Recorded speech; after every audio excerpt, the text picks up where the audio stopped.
Yeah, we're showtime. We are live. No, that role, like that's that old, like you, I'm sure you and I, because we're older, we understand that whole reel thing. yes, and it's a slow roll. That's how I like to say Yeah. it. Slow roll it in there. So, again, welcome to, I guess, the 7th iteration. Yeah, the 7th. I feel like I made that number up, but I know it's mid single digits, mid to upper, between 5 and 10. Almost in the doubles.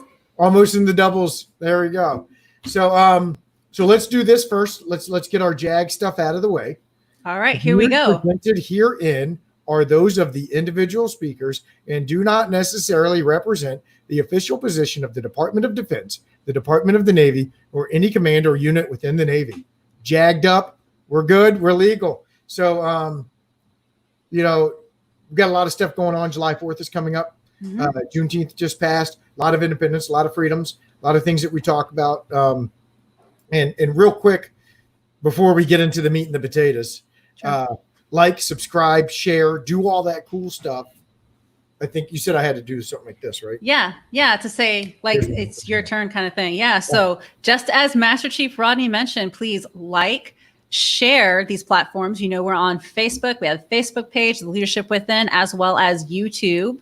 And go ahead and click that alert button whenever you get to the YouTube page. So that way you don't miss out on any of these amazing episodes. But it's okay if by chance you have to drive somebody down to MEPS if you're a recruiter, or you're at work, or whatever the case is. Not to worry, we got you covered. You can still go back and watch our previous episodes. So share, like, and subscribe. And please go ahead and tune in and let us know where you're viewing us from. We have a couple different platforms and what state or city you might be in, or country. So thank you for joining us today. Yes, 100%. So it's always good. You know what I've noticed a lot of times? We're getting the same followers and the viewers over and over again. But here's the big news. Mick Pond was on last week. Great show. A lot of great advice. We had, between our two platforms, Facebook page and the YouTube page, we had well over 25,000 views. But here's the kicker. The NRC PAO shop got that interview put on My Navy HR, and it had over 10,000 views last time I checked. So we've had over 35,000 views of the Mick Pond's interview with us, and that's phenomenal. We're getting the word out there about leadership that we can take from future sailors up through, like our next guest, the Admiral. He's learning from us every day, and when he comes in, he'll be like, Master Chief, I have personally learned so much from watching this show. I'm sure that's at the tip of his tongue. Everything's gooder. If you're on there, please put your stuff up there. Let us know where you're coming from. Boom it up if you like it. If you have questions, please provide us questions. But keep in mind, this is a leadership show. This is not Navy recruiting. This is not big Navy politics, anything like that. This is leadership and how to grow and develop the leader within you. Boom. So that's kind of how that works. But I do want to, the Mick Pond and the CNO put out a message last night that we have shared. I've shared it on my page. I know you shared it on yours. It was a very powerful message. And a lot of times in life, when something adverse comes up, people try to distance themselves from it over time, right? They pay attention. But I'll tell you what the CNO put out last night with the Mick Pond and those sailors was a powerful message, a very strong message that we're not letting this go, and we're going to continue to do the right thing. So kudos, bravo Zulu for Navy folk, to the Mick Pond and the CNO for standing up and continuing to lean forward and do the right thing by all sailors in equality and justice. And that's what we stand for. So that is I find it nothing short of phenomenal. Boom. So there we go. So DC1, you have anything that you want to talk about real quick before we bring in our special guest? You nailed it right there. That message just came out late last night, and it was good to see that leadership is, as you mentioned, leaning in, that they're actually, they have that presence and they're leaving those footprints on these platforms where they can reach thousands and millions. So I am really excited about our guest today. I met Rear Admiral Nowakowski. See, a lot of people see that name and they're intimidated by it. I was very intimidated. I butchered it the first 73 times. I did too. And you know who taught me how to say it correctly? Lieutenant Rear Admiral. Sams. Oh, I thought you were going to say. I just thought you were going to say Admiral Nowakowski. Got you out when you were forming it up. That's not how you say my name. No. Lieutenant Sams did, because we had him as our VIP for one of our swarms in LA. So the fitness expert. Yes. And as a matter of fact, he is actually on our platform, the mental health, don't lose it. Fit Nation. I know, right? Recruiting Fit Nation, Mentally Fit Nation. He's on there, and he is posting his workouts and his PRs, and it's very inspirational, motivating to all, especially when we see leadership engaged and involved with sailors all across the board. So that's pretty awesome to see. And I will say this, and this is not to butter him up prior to him coming on. Probably the easiest person we've had to work with on getting on this show. It has been, going through the PAO, and then he himself jumped in with his aid, and it was fluid. It was simple. It was easy. Down to earth, gentlemen. I'm really excited. I'm going to bring him in now, unless you have anything else. You ready? Without any further ado, that is Rear Admiral Nowakowski, Deputy Commander. Hey, everybody. Welcome. Hey, how are you guys? DC1, Master Chief? Hey, outstanding. Awesome.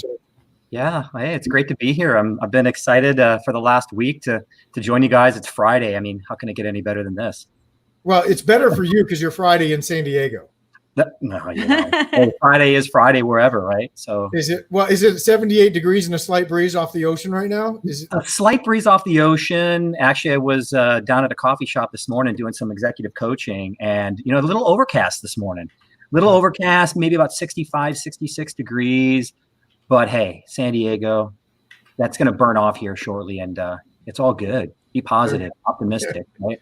Exactly. PMA, positive mental attitude. That's right. So I will tell you this, Admiral. Not only have I heard this from DC1, but I've heard it from several sailors that I know that went out to the LA Swarm and they'd met you for the first time. Nothing but positive things to say about you and kind of your interaction. The talk you and I had about the other night. And by the way, if any of y'all out there and your phone rings and it says Admiral, Admiral whatever, you get like, oh, what's the Admiral calling me about? So that was what it was the other night when you called me. I was like, oh, the Admiral's calling me. But it was the 20-minute, 30-minute conversation, very smooth, very easy. And you can tell you're a sincere, genuine person. And that's much appreciated, especially when everybody notices that from the jump. Thank you. And yeah, we'll talk about, the character of a leader. And that's, it's good to hear that from the people that we're, that we're working with. And, you can look in the mirror and we can say how great we are to ourselves, but when you hear it from other people and it's sincere, it really means a lot to a leader. And it enforces that we're either doing the right thing or we're not doing the right thing. And continuous feedback, like what you're giving me is always good, whether it's constructive feedback or positive feedback. So everything's good. And I really appreciate the honesty, and it was a pleasure talking with you. Oh, well, I appreciate that. So I will say this, Admiral. When DC1 reached out to me, she's like, this guy is connected in everything. And I was like, there's no way. There's like not all this stuff that he could truly. And then I read your bio, and then I watched an interview with you, and you are literally connected with everything. So I think on a couple of things, what I'd like to know is what you could tell the audience is, what are all the things that you're connected in? And then how do you find the time to do all of those things? How is your time? I mean, your calendar must be 24 hours a day, 7 days a week, no sleep. No, actually, it's a great question, and I'm happy to answer that from my perspective. But actually, I get about 6.5 to 7 hours average a week, and I do track that because back about a year ago, the Surgeon General put out guidance to all the flag officers, and I make sure during my all hands to the sailors, I emphasize that you need to take care of yourself. So it's really setting expectations on yourself, setting expectations for those that work for and with you, that, you need to have a balanced life. And it's mentally strong. The Facebook site, you really need to get good sleep. You need to eat well and take care of yourself, because as a leader, you need to make good decisions. And if you're not taking care of yourself mentally, spiritually, physically, then the decisions that you're making may not be the best decisions that they can be. And that's not fair to the people that are listening and taking that that guidance from you. So taking care of oneself as a leader is critically important, and I take it seriously. So sometimes you have to say no. Sometimes you have to move a meeting. Sometimes you may or may not have to maybe juggle some balls, and maybe instead of having an hour meeting, cut it to 30 minutes. So just prioritizing what you need to really get done that day, and like I said, challenging yourself. Every day is a new day, but taking care of yourself as far as getting sleep is critically important, because your brain is very important, obviously, to what you do. And if you don't get sleep, you're going to make bad decisions. Yeah. So are you going to try to implement nap time? Actually, there's a I haven't implemented nap time every day officially, but there's a good book, what you did when you were kindergarten that you should do now, and one of those top 20 things that it lists is take a nap. So I do talk about that at all hands sometimes, and I get a chuckle, but it's true. Resting, relaxation during the day is actually, in some cultures, it's practiced. Right. So taking a nap 30, 45 minutes, maybe not every day, but every other day when you need it is good rejuvenation, if you will.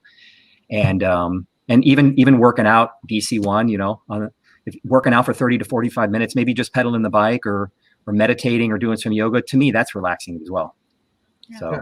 And I will say, he's not saying, hey, DC, what, even though I feel like I could do better. He's not saying, hey, DC1, go where he's mentioning, mentioning the, thank you, Franquez, for putting that up there, the Mentally Fit Recruiting Nation platform or Facebook page that we have. And we always see everybody that's posting their workouts or, checking in. So that's what that's about. And hey, I just want to give you a shout out, DC1, for challenging me on that 22-day challenge, by the way. So thank you very much. I can do push-ups better now after the 22 days, and I try to get a little unique on those. But thank you for challenging me, and I passed it on to others. So it's still going. It's still going strong. I think it's going to go all year long. So yeah, it was great fun to raise that awareness. Yes, sir. Yeah, I want to raise everybody's awareness. This was not the Admiral telling you to go back to your OPO, saying the Admiral said I had to take a nap today. That's so right. Nobody try that. Nobody throw Admiral Nowakowski out there to your LPOs and your chiefs saying the Admiral said I had to take a nap. So, but if you do like naps, like, subscribe, share, bells and whistles. Looks like a new hashtag or something there. Yeah. Hashtag nap. But, that's right. So if you could, real quick, when we talked about the sleep, how many involved events are you in? How many jobs, if you could say their jobs, do you have? Yeah, I would say, my primary job, most people probably know, and if they didn't know, I am a reservist. So I'm a reserve flag officer. I'm the deputy commander for Naval Education and Training Command out of Pensacola, working for Admiral Kozad. And then I'm dual hatted as the deputy commander for Navy Recruiting Command. They're out of Millington. So I'm, obviously I'm in the Navy Reserves, but my primary job, the one that really pays the bills, is working as a senior staff engineer at QUALCOMM here in San Diego. So I've been at QUALCOMM since early '98. So a little bit over 22 years is right off of active duty, got a job in San Diego. I've been doing that engineering job for 22 plus years in different capacities, moving around. And we can talk about that later and why I moved around. That's part of the leadership. And so I do that. So full-time work at QUALCOMM, flag officer as a reservist with the assignments that I mentioned. And then in my spare time, in my fun time, actually, I'm the committee chairman and a merit badge counselor. And I'm on the assistant scoutmaster for both of my boys' Boy Scout troop here in Encinitas, Troop 777. My dad was a scoutmaster. My brother was in the Scouts, and I really feel it's important for me to be a leader and show my sons what leadership is about and get them in an organization that really focuses on leadership. So to me, big priority on the Boy Scouts here in the San Diego community. And just in different outreach events, and just instilling the leadership and principles in my sons and other boys as well. So that's really important. Another thing I'm really passionate about, and it's affiliated with QUALCOMM, is I'm the vice president for the QUALCOMM Veterans Employee Network. So we call it QVets. Very important.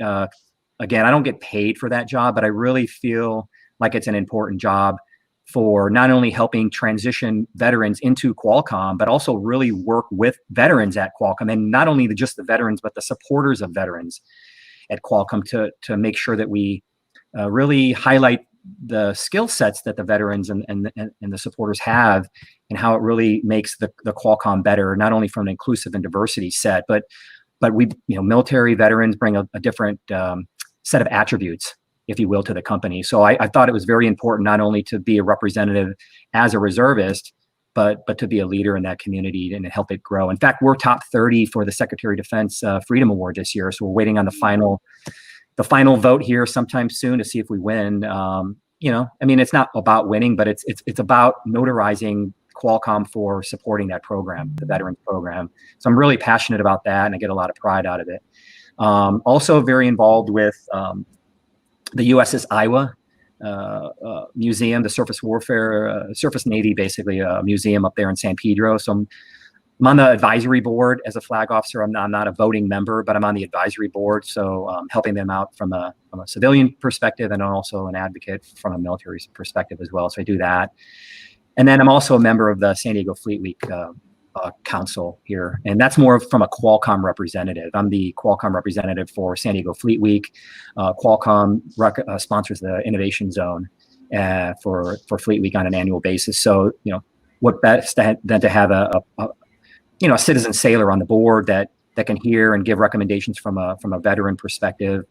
And I'm the voice of the veterans at QUALCOMM. So, and then I'm trying to think what else. I'm also on the San Diego Chamber of Commerce, and again, not a voting member, but just as an advocate for the reserves, for the military, and the population here in the community. So, as you'll know, they're all linked, and you talk about how much sleep. The good thing about all of them is they're all linked in some way, and I leverage on each one of them for the other, and that's really what I've learned from my 20 plus years doing this thing is, how do you quote unquote kill 3, 4, 5 birds with one stone? It's that, and I just love doing it, and I make the time to do it, and right. It's fun. Yeah. Well, I like, number one, you got to love it, and it would be much more difficult if you didn't love it. That's right. Passion. Mm-hmm. So in QUALCOMM, and I think the good thing is the QUALCOMM gives you the ability to branch out into all those different things, and you don't abuse that. You don't take advantage of QUALCOMM and say, oh, I got to go do this for the Navy, and go off for 2 weeks. Yeah. It's a good point. And, I've been there for 20 plus years. And, actually when I got off of active duty, I went IRR. So Individual Readiness Reserve for about 2.5, almost 3 years, because, I didn't know how the military and the civilian life would balance.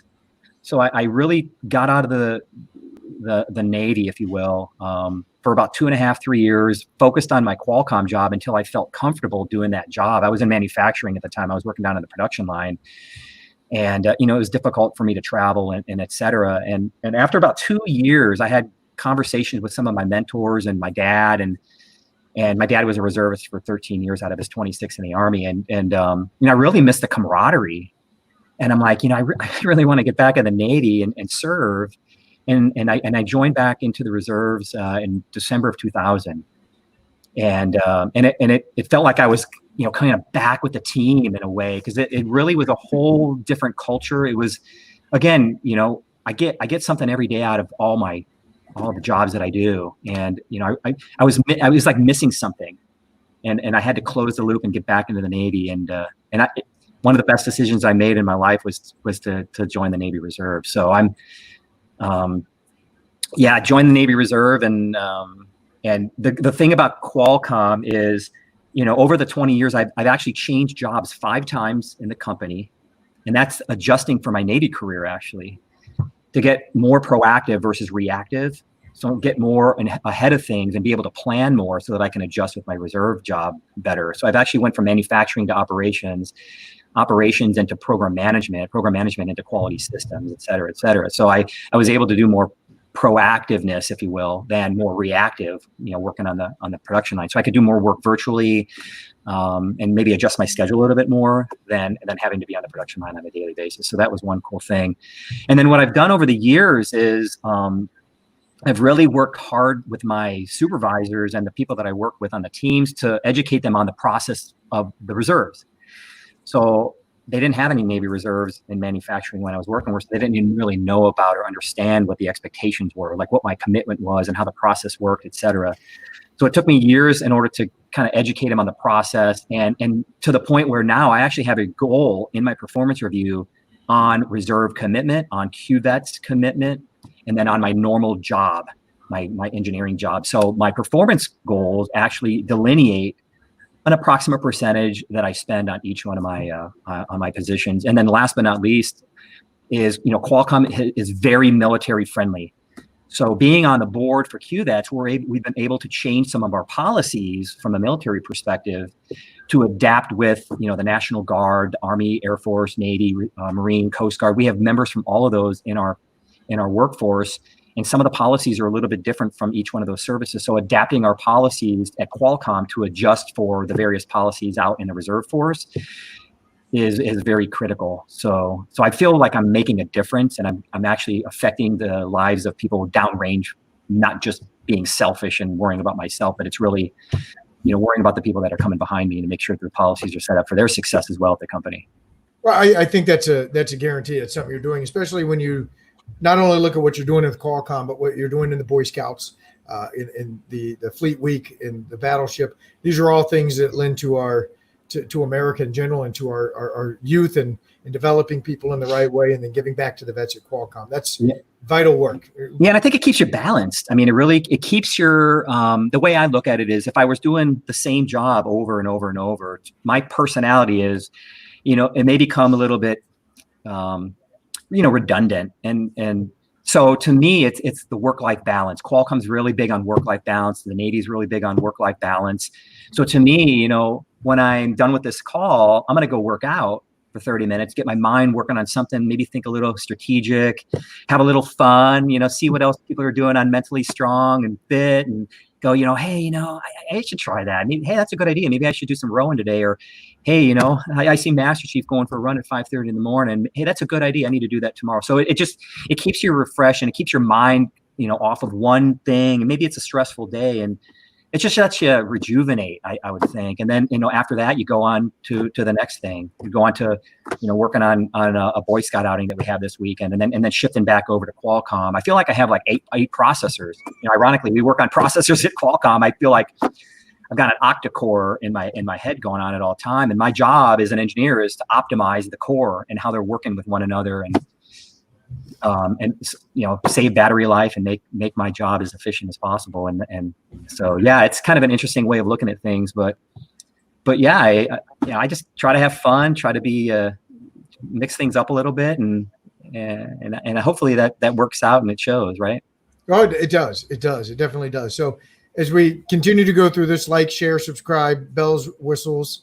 Also, please, if you have any questions for the Admiral, please don't hesitate to write them down there. We'll get to if we have questions from the field, we'll get them to right after this next question. And this is the one. The guy in the background. I forgot to give you the warning. Actually, I got two boys that are running around in two rooms up here. So if you see any heads go by, that's my two boys. That was my son, who decided to pop in. Right. So it's all good. Work-life balance. He's checking up on you, Master Chief. He wants to make sure I'm doing the right thing. That's right. So the next question I've actually gotten from several different people, and they wanted this question asked. Little did they know, this is one of the questions I had already sent to you, because I think it's vital for us to understand. Yeah. And that is, what is the difference between civilian and military leadership, if there is one, and what are some of the commonalities? I mean, you nailed it, Master Chief, on, is there really a difference? And to me, there's not. Leadership, adapting right here real quick. But, leadership literally is leadership. It's, it's not something that you do to people. It's something that you do with people. It's bringing the organization forward in times of challenge, in times of maybe some reluctance, maybe there's some barriers or financial constraints, but it's leading, right? And also, being a good follower is important as well. A leader can be a follower, obviously, and a follower can be a leader. So, but I would say there's no difference between being a leader in corporate world and the service. Both have missions, both have end deliverables, both have competitors. So how we do and meet the mission is maybe a little bit different. I'll give you one example. For Qualcomm, they're very shareholder driven.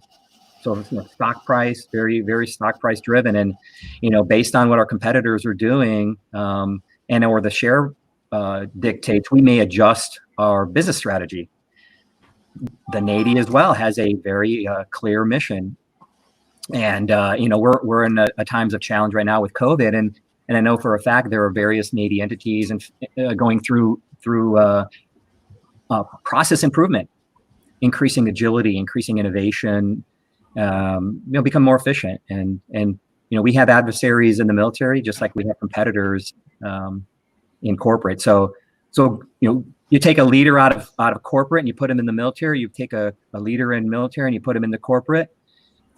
It's really working with people, getting to the end result, and how you do that is magic. And I think that's probably leading into some of your other questions, but I think there's no difference to being a leader in corporate and or the military. In fact, all organizations, a patrol leader in Boy Scouts, the captain of a sports team, a leader of a faith group. I mean, they're all leading, and so I really don't see a difference in what's called a leader.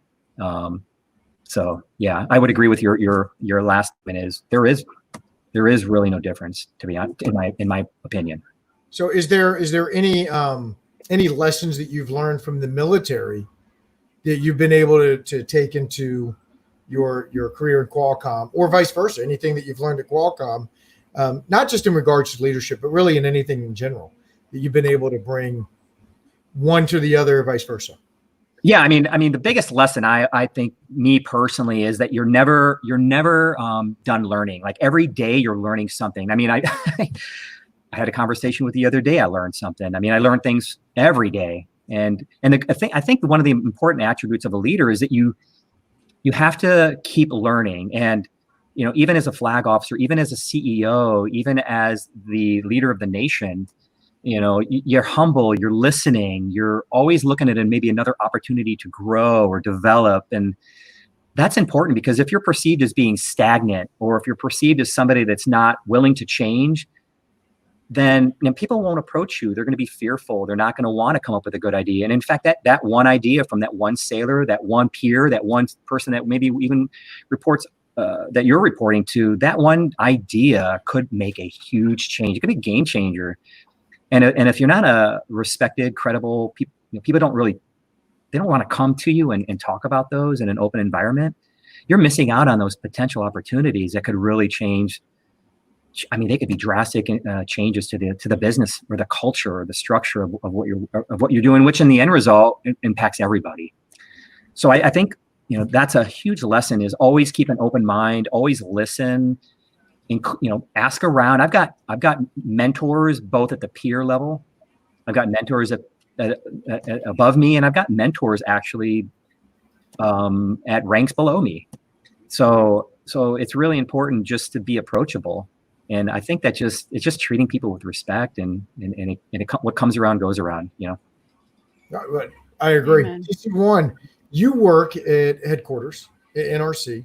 Yes. A lot of different ranks, and you're probably one of the lower rank, right? Yes, actually. But I come out to you at NRC, and I ask for that advice and counsel, and I think that's what you're getting to, is you can learn from literally anybody. It doesn't matter, and I always loved it when, as I grew in the Navy, and each generation of the Navy, and probably just in society in general, they're like, oh, these kids aren't like I was. And what I've learned is they're actually smarter than I am. I can log on to a computer, but you were talking about some 8-bit function octopus things, and I have no idea no idea.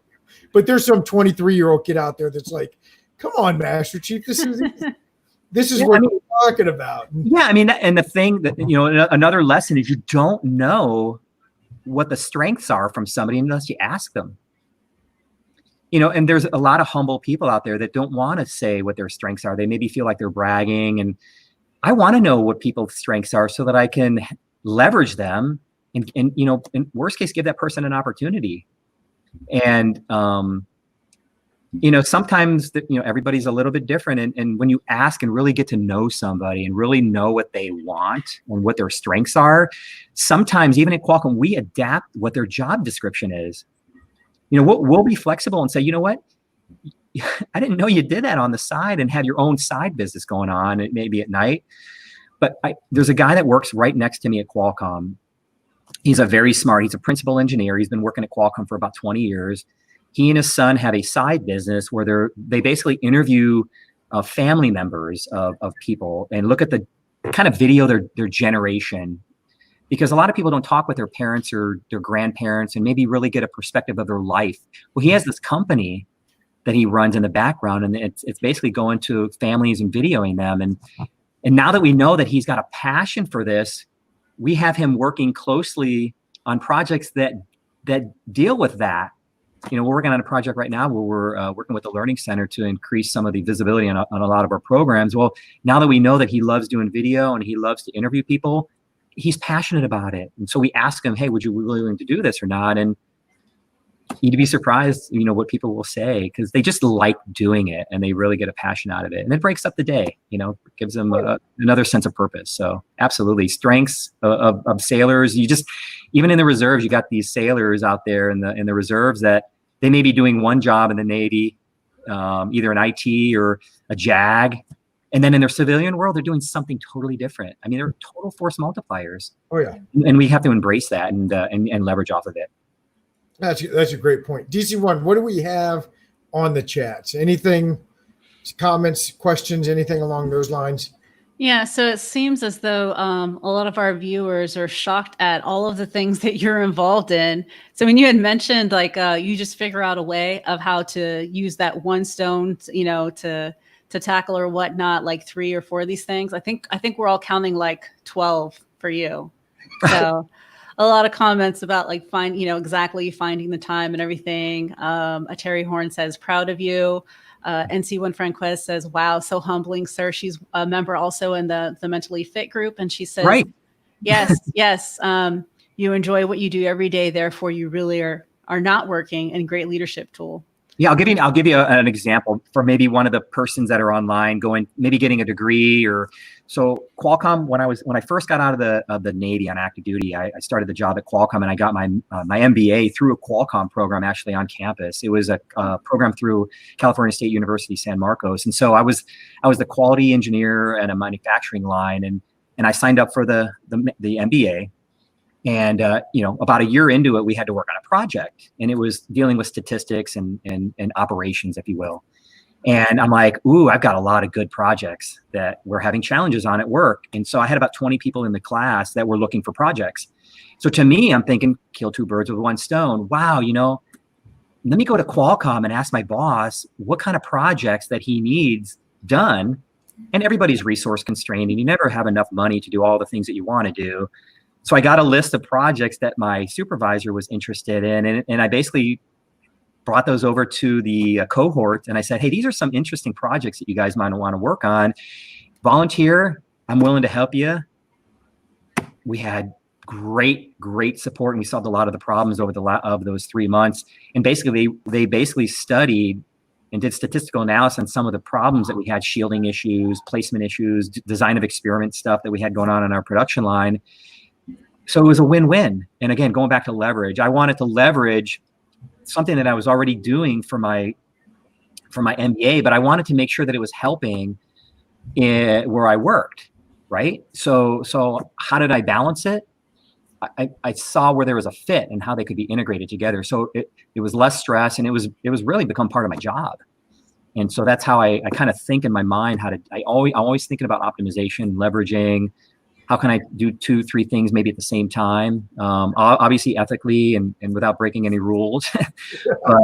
but and that's as a leader, I have to really think about that as well, because I do wear so many hats. What can't do, and I call the JAG and the public affairs officers all the time just to make sure that I'm following the guidelines and the rules, because I want to make sure that I'm representing the right entity with the right words and the right actions as well. So, but yeah, just a concrete example for those that maybe want to do a transition or maybe do 2 or 3 things at the same time. Try to leverage as much as possible. Hey, DC1, we have something from NC1 Rosado Santos out of NRD New England, soon to be NTAG New England. So you want to ask the question? Sure. And I have it right here so everybody else can see it too. It says, "Good afternoon, Deputy Commander. As an engineer and somewhat enjoyed playing Atari." I think that's a swipe at your age, Admiral, but she's a good person. Let's leave it be. No, hey, Santos. It's so ironic because Qualcomm probably about 6-7 years ago, you can Google it actually. They did a story on me. And they're like, hey, you know, why did you get into technology? Why did you become an engineer? And one of the first things I remember in the 1970s, 76, 77, was the Atari 2600. And going to my friend Jordan Gorshaw's house in his basement and playing Defender and Missile Command and Pac-Man and all those old games in the day. But yeah, I mean, the Navy's technology, obviously, you know, we have competitors out there. You know, yeah, you guys have probably read the National Security Strategy, National Defense Strategy, the FRAGO that was put out by the Chief of Navy Operations, talking about a great power competition. But yeah, I mean, we always have to think innovative. You know, one of the books actually that I shot over to DC-1, I'm not going to pull it; it's in my stack, but is Innovation Judo. You know, how do we become more agile? How do we get better at AI, machine learning? And if you read the FRAGO, I mean, those specific things are outlined by the Chief of Navy Operations in there. Same thing with Qualcomm. I mean, we have competitors on a daily basis chomping at the bit. And, you know, unless we keep that culture of innovation, you know, we're going to lose ground on them. So that's a driver of us maintaining that culture of excellence, if you will, and making sure that we're always on our key. Complacency is horrible. We cannot become complacent. In fact, I mentioned earlier, San Diego Fleet Week. They literally call it the Qualcomm Innovation Zone. And we bring people in all the way from kids in grade school all the way up to retirees. And it really focuses on STEM, science, technology, engineering, math, and it focuses on innovation because we can't become complacent in the Navy. We got to keep driving. Was on a Information Forces Reserve symposium the other day with Admiral Price, and it's just amazing how far and what we're looking at as far as becoming more technologically advanced. I mean, there's a lot of leverage from the technology out there, and yeah, it goes to that continual learning, and we can't let up. We have to keep driving and driving and driving, pushing. You know, in corporate, usually between 15 to 20% of a high tech company's makings, if you will, or earnings go back into R&D. Research and development, and that drives innovation, that drives technology. So Navy, same thing. We've got these commands out there that are literally looking at research and development, and that's important for the health of a company to drive innovation, drive technology. So so from a recruiting perspective, I mean, Admiral Velez is doing a phenomenal job transforming. You mentioned the NRD, Navy Recruiting District NTAG conversion. I mean, he's bringing that up, and we're going to be NRD to NTAG transformed by the end of the calendar year here. So a lot of efficiencies, a lot of optimization taking place, and a lot of that has to do with technology. How do we get away from the big binders of paper that you used to see future sailors carrying in the airports? And now a lot of that stuff is done digitally. So saving paper, saving time, saving money. It's important, and then getting the advantage, keeping ahead of our competitors is key. So, long-winded answer, but the answer would be got to keep pushing innovation. And Innovation Judo, if you haven't read it, it's a great book, and it's like about an inch thick, so not too bad. Well, the thing I love about innovation, just to kind of jump on top of that as well, is you never know what that next thing's going to be. You could start down the path to the left, you know, and you get a little bit down there, and all of a sudden there's this different thing that happens and that you find or your competitor finds. Yeah. It's funny, I'm opening up my cabinet here, and I was just cleaning my cabinets last week and kind of purging some of the stuff, and I had a stack of CD-ROMs. And literally I had that stack of CD-ROMs, 6-7 years ago? I got a laptop from Qualcomm. I got a laptop from the Navy. Either of them has a CD-ROM even in it anymore. So what I did, converted them all, had to get an external drive, and I converted them all and put them into the memory stick. So we're now on memory stick. So what's next? Cloud. Yeah. What's after cloud? Don't know. Implants in the brain is what I've heard. Oh, someone's working on it. I mean, by the way, 6G is already a concept out there. Look, 5G hasn't even been fully implemented yet, and we're already looking at 6G. So innovation, it's amazing. It's amazing what people work on. You know, you meet all these people in the reserve centers or on active duty or just down the street, and it just blows me away how smart and capable people are. And the key is leadership, getting them all to work together to reach that end deliverable, right? Right. So, yeah. And I would also add on to that, there is no such thing as a crazy idea. Nope. Listen to all the crazy ideas, because you never know which one's going to. I heard a good quote a couple months ago. It was one of the third Fleet Reserve Unit change of commands I was at, and they said, if you can mention it, you can manage it. If you can mention it, now the management of it might be quite difficult, and you might not be able to manage execution of it until 10, 20 years, for instance, the moon landing. But if you can mention it, that means somebody's thinking about it, and put a plan of action and milestones against it, and you'd be surprised how much people can do and evolve to make it happen. Again,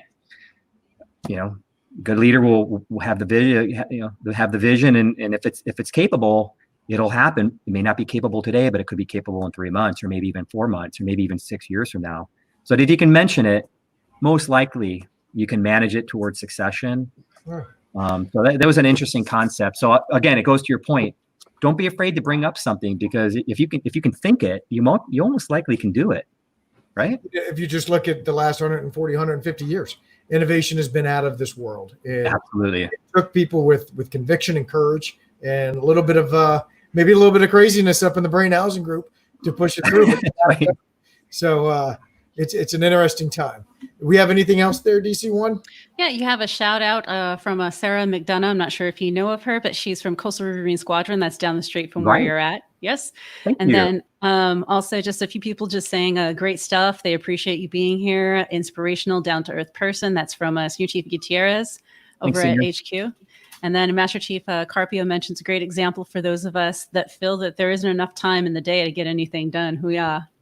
Nice, Master Chief. Hey, thanks. I appreciate the comment. So, Admiral, we're going to go into the next 3 standardized portion of this, which you are already pre-briefed. You've provided stuff to DC1, so now you're locked in. You can't change your answers. Roger. Hey, I'm innovative, though. I'm innovative. We'll see. There you go.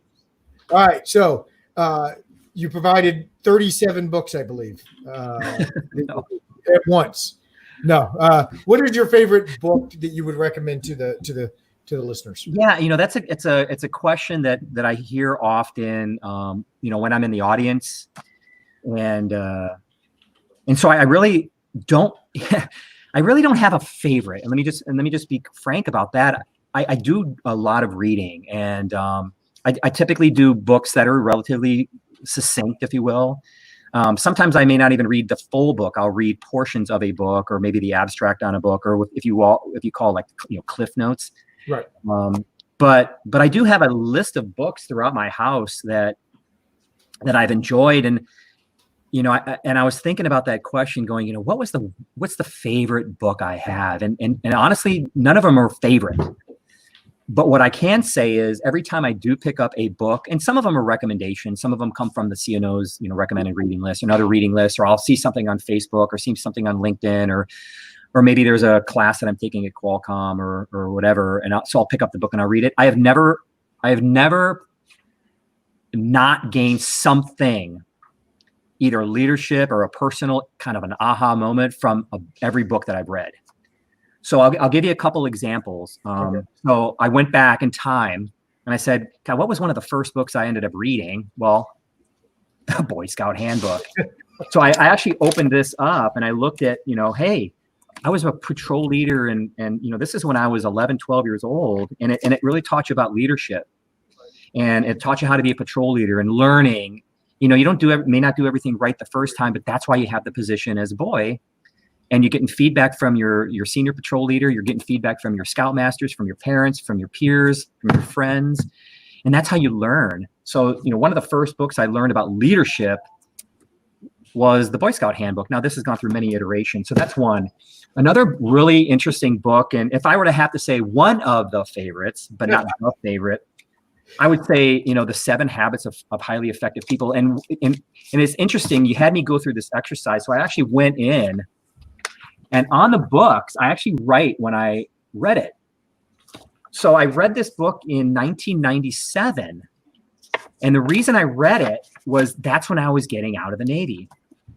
And so when I was getting out of the Navy, I knew that, I was going into the corporate world, and it was just different kind of a culture. And, I had thought about maybe going into the reserves or not. And I said, God, I need to become more efficient and more effective. And at that time, Stephen Covey was the big leadership person, and Ken Blanchard and those other guys that were out there. And there was a lot of great books from females as well. But, I read this book, and it was so, I still quote some of these things, but, at the end of the day, and I have them written down. The first 3 are, private victories, be proactive, begin with the end in mind, put first things first, which is all about prioritizing. The second set of chapters is about public victory, and think win-win. Seek first to understand, then be understood. Listen, figure out what people do, what, how they can benefit, or maybe some of the challenges that they had, and then speak. The 6th one is synergize, team, collectiveness, collaboration, transparency, all those key words. It really are summarized by the synergistic word. And then the last one, which is so important, and it's tied in with your leadership within, is sharpen the saw.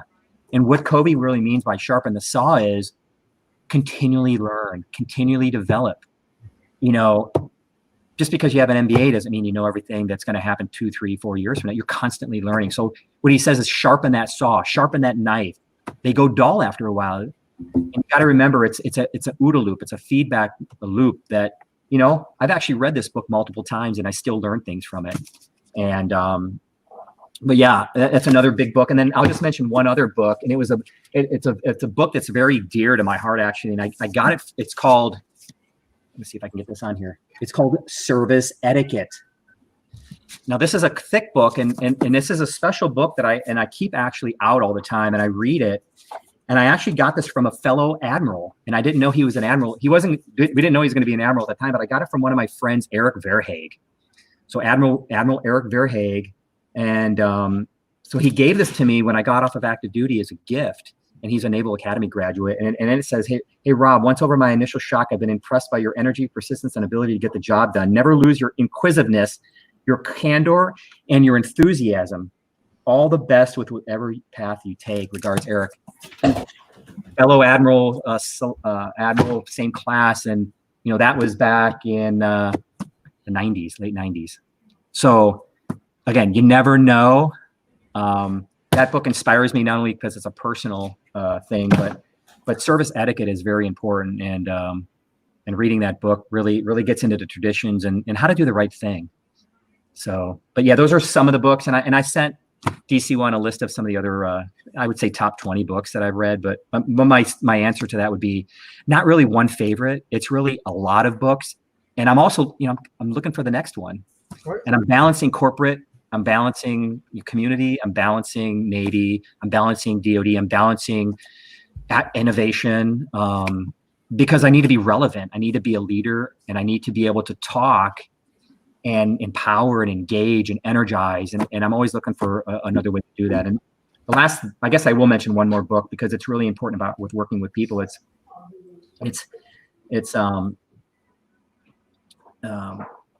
How Successful People Think is a really good book as well. So just getting into the minds of people that had been successful and maybe some of the obstacles that they had and how they overcame those obstacles.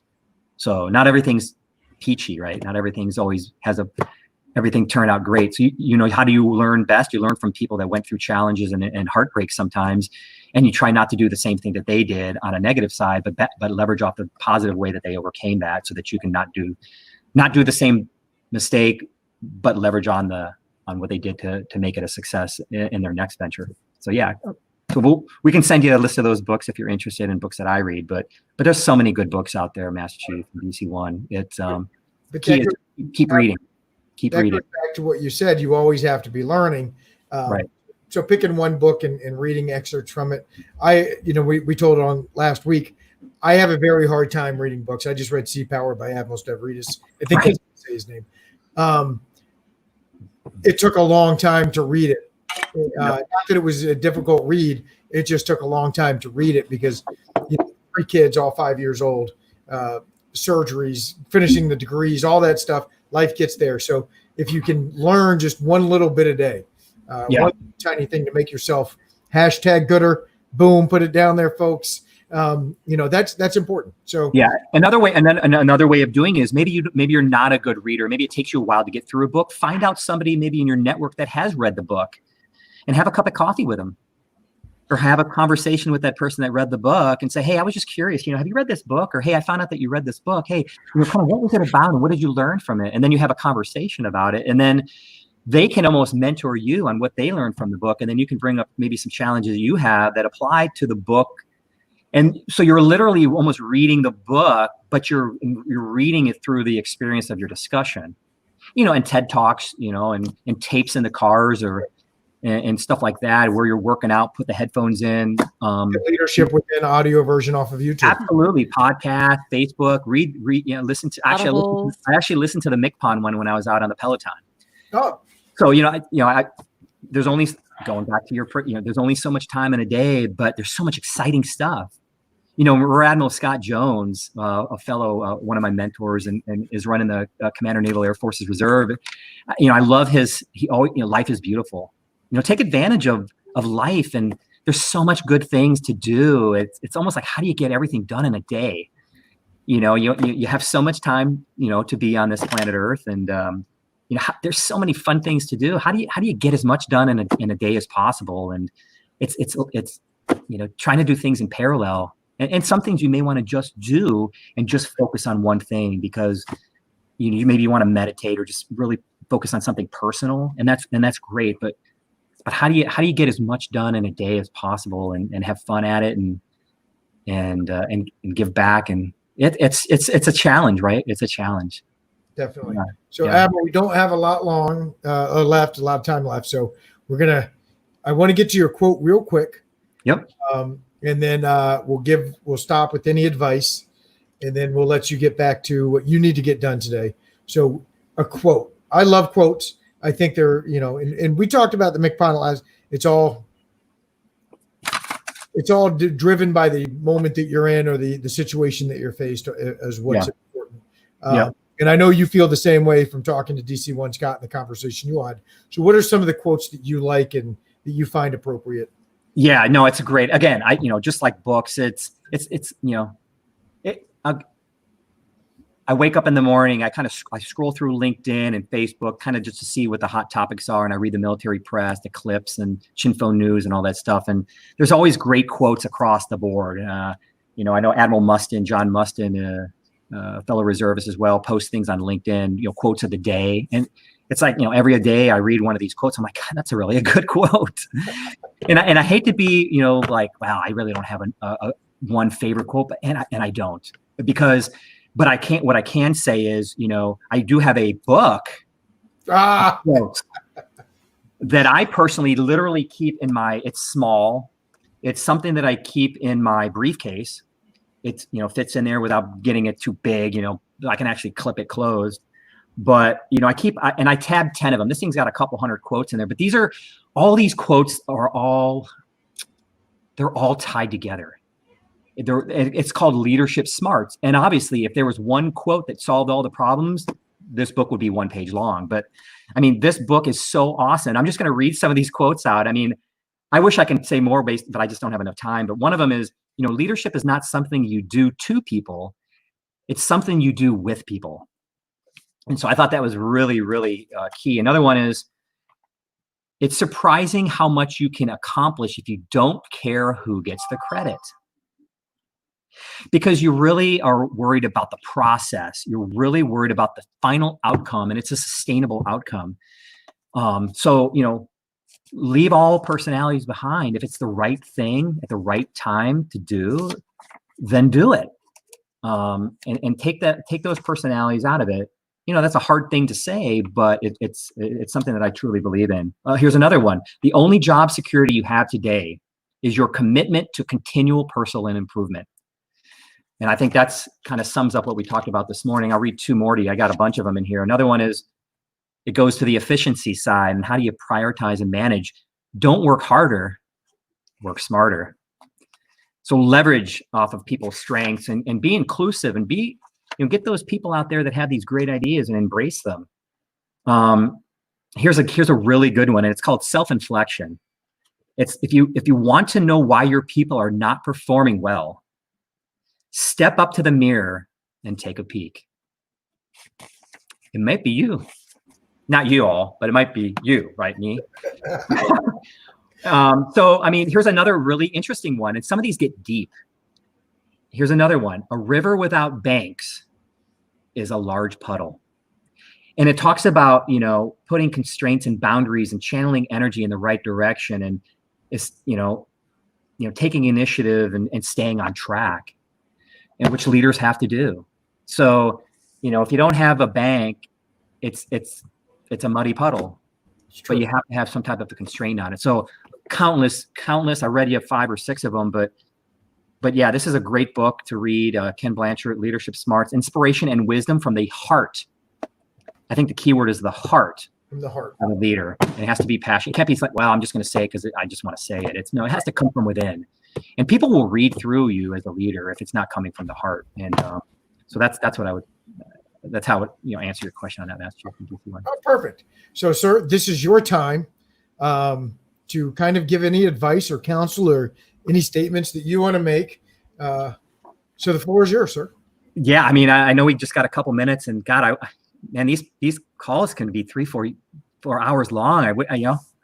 Wow, good stuff. But I would say, one of the key things as a leader and even as a follower that I would really emphasize, and I touched basely on it before, was just, really take care of yourself and reach out to those people that may have the answers to help you along. And it's all about networking and connecting, which is why we have the Leadership Within, right? So one of the things I was kind of mentored on when I was junior commander, and I think Colin Powell actually put this in as one of his challenges of leaders, is usually when you get high up in the ranks, it's a lonely world.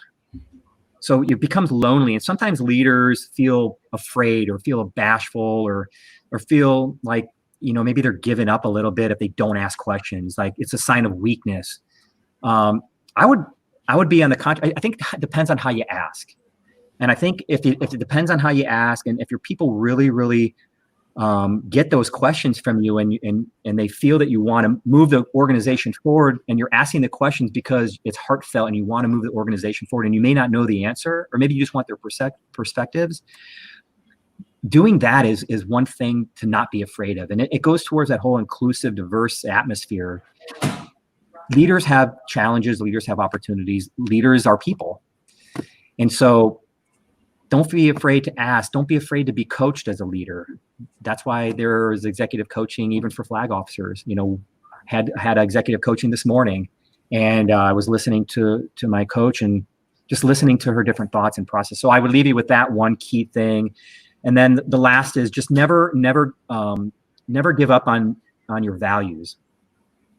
The Navy's got its core values of honor, courage, commitment. And most organizations, if they're a good organization, they will have values, and they will be displayed, and they will be constantly talked about, and they will walk the talk on the values. And it's those organizations that don't abide by the values that are the ones that are in the news. Those are the ones that are not going to be respected. And those are the ones that aren't potentially getting those good people that are going to come and work for them because they're maybe afraid that those values are compromised. So I would say, stick to those values. Don't be afraid to be open as a leader. And I think people can relate to leaders if they open up and ask the questions across all the ranks and the skill sets throughout not only the military but corporate life. So those would be 2 things that I would offer. And then the last one would be just continually learn, be open, reach out, talk. That's why we have that's why we have mouths and ears. But yeah. Those would be the top 3 things. And then obviously the last one I have would be, be competent, be connected, and have character. And those are things that are in the leadership development framework put out by the CNO a couple of years back. So with that, I'll give it back to you. I know you're about a minute or 2 left, and It's been great. Thank you so much. And it's our show. We can go on by. I guess time flies by when you're having fun, right? It really does. And that's what we've noticed is, sometimes we just lose track. And I think our longest show is an hour and 7 or 8 minutes. But it's always good when there's good content. You can always come back and listen and hit it up a couple times throughout a week or a couple weeks, or listen to it while you're on the Peloton and get your mind out. So, well, outstanding. Admiral, I really do appreciate you taking time out of your day. Add this to your bio. Also, special guest, leadership within. We do appreciate it. We're very thankful to all our listeners out there. Admiral Nowakowski, Rear Admiral Nowakowski, QUALCOMM, NRC, NETC, and really could not be more appreciative of your time. Thank you so much. DC1, you have anything for the good Admiral? No, sir. Just thank you so much for your time. And I think everything that you said, everybody that has met you and had that opportunity to meet you can completely agree how down to earth and how open you are and very transparent. And we can see that authenticity in you. And that's why sailors and people gravitate towards you. So we appreciate that. Yeah. I'll say one last word about you, DC1. I remember meeting you specifically at the LA Swarm, and I remember you being up on the podium. And I remember you walking up in the uniform and you were given the training in the morning, and the confidence and your smile and just the passion and the energy. I was sitting in the back going, wow, she is just so knowledgeable in this process. And during those last, those 2 days I was at the Swarm was just amazing. And Lieutenant Sams, and you guys are doing a great job. I really, really appreciate the opportunity. I mean, for being here. And for those of the people that are online, feel free to reach out to me on Messenger or add me as a friend. Would love to help everybody out in their career. And that's what leadership's about, giving back. So, but thank you for the time. And it's been great working with you, Master Chief, in the last couple of days. Thank you so much. Appreciate you, sir. Thank you again so much. If everybody loved what the Admiral said, like, subscribe, share. Sharing is caring, especially with snacks. I got to get that. Have a good one, Admiral. Thank you again so much. Thank you. Okay. You, sir. All right. Wow. That was awesome, wasn't it? Yeah. Very, very. He said something at the end that we could go 3 or 4 hours, and that's spot on. I mean, so much knowledge and good stuff too. Just really, if I was in a NOSC or if I was getting ready to retire or thinking about getting out of the Navy, that is somebody I would want to connect with and talk to about how to navigate that transition and how to navigate the civilian world. And it was really enlightening to hear the one about the difference between civilian and military, because I will always say, I find it humorous that, you get a crusty 27-year Master Chief like myself, who's like, you're not going to cut it in the outside world, and I haven't been in the outside world. I have no idea. Right? So I don't tell people that. I tell people, go with your dream, do what you want to do. But I always do find it funny that the people that have been in the Navy 10, 15, 20, 30 years in some cases are trying to tell a younger sailor they're not going to make it or they don't have the skill sets. I don't know. I haven't been. That is a man I would reach out to and say, here's my thoughts. What do you think? So he gave you the ability to reach out to a messenger or Facebook or whatever it may be. So if you're looking at it or thinking about it, hit up the good Admiral and see what he has to say. Very informative interview. Yeah. And I would say a great platform as well to connect and network is that LinkedIn. So if you want to connect with him, definitely utilize that LinkedIn. And what's funny is that when he was talking about converting the CD-ROMs, I automatically thought like, yeah, I could relate to that. All those VHS tapes that we converted to like the Blu-ray disc with technology, how it changes. Absolutely. Absolutely. And it also reminds me with the social media, a lot of people are having a hard time adapting and wanting to, and going on these platforms and utilizing it in different ways. So I hope at this time, a lot more people are able to open up. And my father-in-law still has the laser discs, the big ones. He has like 20 of them. He's probably watching this, but or not my father-in-law, my stepfather. So he's still got those big laser discs. He had like Star Wars on laser disc. He was so proud. And I don't even think it ever took off. I don't even think you could ever rent them. I don't even know where they went, but they were supposedly better than DVDs, but they never took off. So If you ever want to hear an interesting story, read the VHS versus Beta battle back in the 80s and late 70s, and why Beta lost to VHS. It's actually a relatively interesting corporate war, if you will, or it's kind of like Facebook versus Twitter versus Instagram versus Snapchat war, but this was how to get your movie back. It's really interesting because Beta was a better product, better quality, but VHS won because they had they may have done some unscrupulous things. I don't want to give out the put the cat out of the bag, but interesting story for sure. VHS versus Beta. Not that anybody cares, but yeah. You gain certain bits of knowledge from history. What I was going to mention is that I'll make sure on our leadership within Facebook page to post that photo with all of the several books that he recommends, as well as some of those quotes, so that we have that for record. And I really liked what he said with he reads the Cliff Notes version or he talks to people. I think you wanted to do a book club. I think you and Petty Officer Britt had brought that up before, of doing a leadership within book club. I don't know how you have the time, because as much as the Admiral does, you do as much. You have this, you have your social networking, you have Savage Hour. Every time I see you, you're Facebook living, and you have your real job as well. And I think all that kind of incorporates kind of what he was saying, is all that incorporates into the social media empire that is Navy Recruiting Command, because we are an empire. So it is interesting that you do a lot of those same things, kind of what the Admiral is doing. So if you want to do a book club, I think that would be cool. But I really like the part of I like human connection. I like sitting down. That's why I'm in recruiting for most of my adult life, is that human connection. I think it'd be great if you read a book and then we had coffee and you could tell me about it. Oh, yeah. Don't worry about reading it. I got you. So you might as well not even bother reading the book, but go watch the movie, right? No, it's never good. It's never, and I hate to be that guy. It's true. It's not. It's really never. It's not. So you read the book, then I'll come down to Millington. We'll have coffee, and you can tell me all about it. I actually am a fan of Audible. So the same thing. I don't have like the cool Peloton, but I'll have my little little treadmill, stuff like that. I go for a run, walk, jog, or whatever. His bike with the screw in the front, and the wheel weighs like 40 pounds. No, I don't have that one where you're live and you're riding with people in New York and all that. No, I don't. That's fancy equipment right there. That is. So, great. Hey, look, everybody, we are not going to be here next week. It's July 3rd, next Friday, Independence Day, from the British, the lobsterbacks, the bloody British, whatever you want to call them. Back in the day, coming up through Boston, got their butts handed to them at Concord, and so good stuff. We beat them there and gained our independence from Britain. If you do want to read a historical book, I love Washington and some of the trials and the tribulations that he faced as a commanding general of a ragtag American force. And there are a lot of infighting too.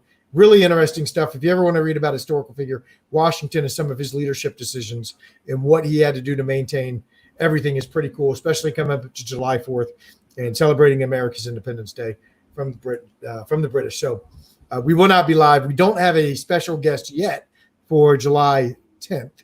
We'll put that out. I'm working a couple angles. So we'll see what comes of that here, and we'll put it out. But I really want to wish everybody a happy 4th of July.